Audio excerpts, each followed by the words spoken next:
Agriculture Today is back now. An announcement came out just a few days ago that Kansas State University, along with the USDA and other interests, will be actively pursuing what is very much an important target in wheat development, and that is finding better heat tolerance in wheat through genomics work. Along with us now is a research geneticist with the U.S. Department of Agriculture based here in Manhattan, who also is an adjunct assistant professor of agronomy at the university. We've talked with him before, Jesse Poland. Jesse, you will be knee-deep or even deeper into this $5 million project, which was just put forth here. And explain what the objective here, if you would. It's very clear that heat tolerance is an important trait that not only Kansas producers seek, but producers worldwide, right? Basically, all of the projections are that we're facing a hotter and drier global climate, and that can really spell havoc for global wheat production, particularly in these more sensitive areas that are already really at the limit of temperatures that wheat can prefers and especially tolerate.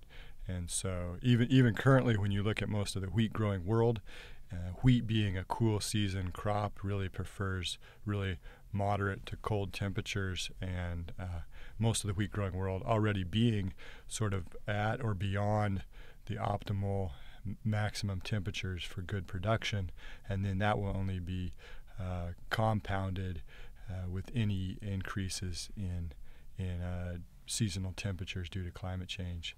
And altogether, without really a lot of breeding effort, looking for new strains with a lot of heat tolerance, this can really lead to a real collapse in production. The basis of this is genomic selection, and you might explain in layman's terms what the research approach will be here, Jesse. Contemporary, there's really two sort of approaches, and we'll basically be taking both avenues in this project to identifying and then developing heat tolerance and new breeding material.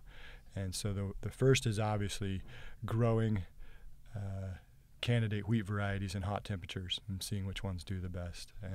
There's 4 testing locations planned across North India and Pakistan, and these are generally quite heat-stressed environments. We'll also be doing late planting in those environments where the grain fill will be pushed back into even higher temperatures. And so there'll be a big component there.